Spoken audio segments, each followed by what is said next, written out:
Amman, Jordan, May 16, 1997, 2:45 p.m. The University of Jordan graduation ceremony is in full swing. Proud parents fill the auditorium. Students in caps and gowns wait for their names to be called. Among the audience sits Khalid Mashal, head of Hamas political bureau, watching his daughter receive her diploma. He does not notice the maintenance worker on the rooftop across the street. He does not see the telephoto lens aimed at him. In 8 minutes, Mossad agents will attempt to assassinate him with a nerve agent in broad daylight. This is the operation that went catastrophically wrong and nearly destroyed Israeli-Jordanian relations forever. But this is not that story. This is about the operations that succeeded, the shots that were perfect, the eliminations that changed the balance of power in the Middle East. This is about how intelligence services plan assassinations in crowded public spaces where one mistake means civilian casualties, international scandals, and captured agents. The psychology of targeting a terrorist at his daughter's graduation is calculated. Hamas leaders hide behind civilians, using families as human shields. They avoid military facilities where strikes are expected. They feel safest surrounded by innocents at weddings, funerals, schools, and hospitals. Mossad's counter-strategy is equally calculated. If you hide behind civilians, we will find the one moment when you are exposed, vulnerable, and isolated despite the crowd. The planning for such operations begins months in advance. Intelligence officers build comprehensive profiles of targets. Where does he live? Where does he work? Who are his family members? What events will he attend? Graduations are particularly valuable because they are scheduled far in advance, occur at predictable locations, and the target's attendance is nearly guaranteed. A father will not miss his daughter's graduation. That certainty is what makes it an opportunity. Surveillance teams photograph the venue weeks before the event. They map sightlines. They identify elevated positions offering clear shots. They calculate distances, wind patterns, and angles. Every building within 800 meters of the target location is assessed. Rooftops, windows, construction sites, anything offering elevation and concealment. The weapon selection is critical. For public operations, suppressed rifles firing subsonic ammunition are preferred. The goal is a shot so quiet that bystanders do not immediately realize what has happened. In a crowded graduation, a single crack of unsuppressed gunfire would cause instant panic, trampling, and chaos that could kill more innocent people than the operation saves. The shooter must be extraordinary. Military snipers train for battlefield conditions where returning fire is expected. Intelligence service snipers train for something far more difficult: precision and chaos. The target will be moving. Bystanders will cross the line of fire constantly. The window for a clean shot may be 3 seconds. Miss that window and the operation is aborted. Take the shot when a civilian is too close and you create an international catastrophe. Psychological profiles of the shooter are as important as their marksmanship. Can they pull the trigger knowing the target's daughter will see her father die? Can they maintain composure while watching a family celebrate before destroying it? The agents selected for such missions are chosen not just for skill, but for the capacity to compartmentalize human emotion. The extraction is often more dangerous than the shot itself. After elimination, the team has perhaps 90 seconds before security reacts. The shooter must break down the rifle, conceal it, exit the position, and blend into the crowd or escape through pre-planned routes. Backup teams create diversions. Vehicles are staged at multiple points. False identities are prepared. Every contingency is rehearsed. But let's talk about a real operation. Not the failed Mashal poisoning, but one that worked. Imad Mughniyeh, Hezbollah's master terrorist, the man who orchestrated the 1983 Beirut barracks bombing that killed 241 American Marines, the architect of countless kidnappings, hijackings, and suicide attacks. He was at the top of both Israeli and American target lists for 25 years. Mughniyeh was paranoid. He rarely appeared in public. He used body doubles. He changed locations constantly. He trusted no one. For decades, he evaded every assassination attempt. Israeli intelligence tracked him through Damascus, Beirut, Tehran. They came close multiple times, but Mughniyeh always sensed danger and disappeared. The breakthrough came through human intelligence. A source inside Hezbollah provided Mughniyeh's schedule. On February 12, 2008, he would attend a reception in Damascus celebrating the anniversary of the Iranian Revolution. The event would be held at the Iranian Cultural Center. Mughniyeh would arrive, pay respects, and leave within 30 minutes. That was the window.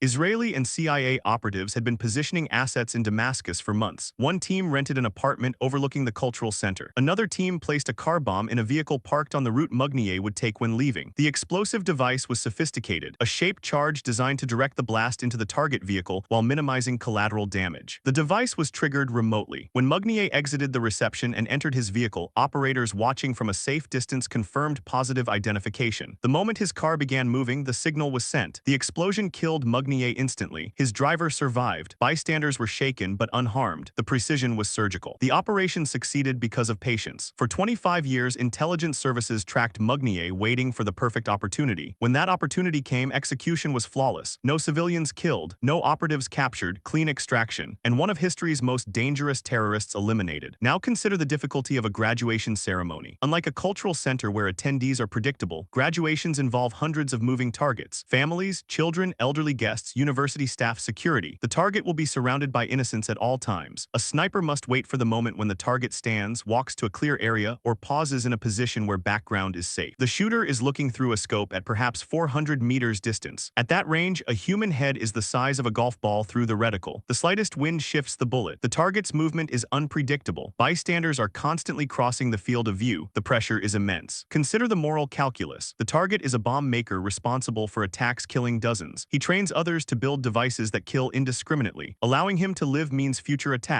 but taking the shot risks accidentally hitting his daughter, his wife, or innocent students celebrating their achievement. The decision to authorize such operations sits with the highest levels of government. Israeli Prime Minister must personally approve eliminations on foreign soil, especially those involving significant risk. The intelligence must be irrefutable. The target must pose imminent threat. The operation must have reasonable chance of success, and the strategic benefit must outweigh the diplomatic cost if the operation is exposed. In 2004, Israel assassinated Sheikh Ahmed Yassin, founder of Hamas, with a helicopter missile strike as he left a mosque after dawn prayers. He was in a wheelchair surrounded by bodyguards and worshippers. The strike killed Yassin and 7 others. International condemnation was immediate, but Israel's calculation was strategic. Yassin's death would decapitate Hamas leadership at a critical moment. The graduation scenario presents similar ethical questions but with higher risk. A missile strike guarantees collateral damage. A sniper offers precision, but that precision depends on a shot measured in centimeters at hundreds of meters through changing conditions with civilians everywhere. Training for such missions occurs at specialized facilities. Shooters practice on ranges designed to simulate public events. Cardboard targets representing civilians pop up randomly. The shooter must identify the correct target, wait for a clear shot, and execute under pressure while instructors introduce variables: wind, fans, noise, time limits, moral dilemmas. Psychological conditioning is equally important. Operatives watch footage of terrorist attacks, the target orchestrated. They see victims. They understand the stakes. This is not murder. This is preventing future massacres. The moral justification must be internalized completely, or hesitation at the critical moment will cause mission failure. Now imagine you are the shooter on that rooftop. You have been in position for 6 hours. The graduation began 2 hours ago. Your target has not yet appeared in your scope's field of view. Your muscles ache. Your bladder is full. You cannot move. Below, families celebrate. You hear applause, laughter, speeches through your earpiece. Then the spotter's voice. Target acquired. 3rd row, 7 seats from the aisle. Blue suit, glasses, positive identification confirmed. You swing the rifle fractionally. Through the scope you see him, the man responsible for the attack that killed a busload of schoolchildren. He is smiling, clapping for his daughter. Your crosshairs settle on his forehead, but a woman leans forward, blocking the shot. You wait, wind shifts left, you adjust. The target stands to take a photograph, clear sight picture. Background is concrete wall, safe. Your finger tightens on the trigger, 2 pounds of pressure. Breathing controlled, heartbeat steady. Civilian entering field of fire, hold. You freeze, a child runs past your target. The moment is gone, the target sits. You wait again, patience, discipline, no rushing. The perfect shot is worth the wait because an imperfect shot creates a disaster. Intelligence services executing such operations face scrutiny from lawyers embedded in the chain of command. Every targeting decision is reviewed for legal compliance with international law. Proportionality, necessity, distinction between combatants and civilians. Assassinations are legal under certain frameworks if the target poses imminent threat and capture is not feasible. But public opinion is less forgiving. Images of a man killed at his daughter's graduation would create outrage even if that man orchestrated attacks killing hundreds. The optics of a father dying in front of his child are terrible regardless of his crimes. This is why such operations remain classified for decades. The perfect shot is not just about marksmanship. It is about intelligence gathering that takes years, planning that accounts for every variable, legal and moral justification that withstands scrutiny, psychological preparation that allows the shooter to function under extreme stress, and execution that leaves no trace. When such operations succeed, the world rarely knows. The target dies. His organization scrambles to identify a successor. Intelligence agencies collect information about internal power struggles, and somewhere quietly plans are made for the next operation. Because the war against terrorism is fought not just on battlefields but in the shadows, where patience, precision, and moral clarity determine who lives and who dies. The graduation continues. No one heard the shot. The target collapses. Security rushes to him. Panic spreads slowly as people realize something is wrong. By the time ambulances arrive, the shooter has left the rooftop, walked calmly down the stairs, exited through the rear entrance, and disappeared into the city. The rifle is disassembled in a backpack. The position is clean. There is no evidence. And halfway around the world, intelligence officials receive confirmation. Operation successful. Target eliminated. 0 collateral damage. Operatives extracted safely. This is how targeted killings work in the modern age. Not with armies or invasions, but with intelligence, precision, and the ruthless calculus that sometimes the only way to prevent mass murder is to commit a single, perfectly executed killing.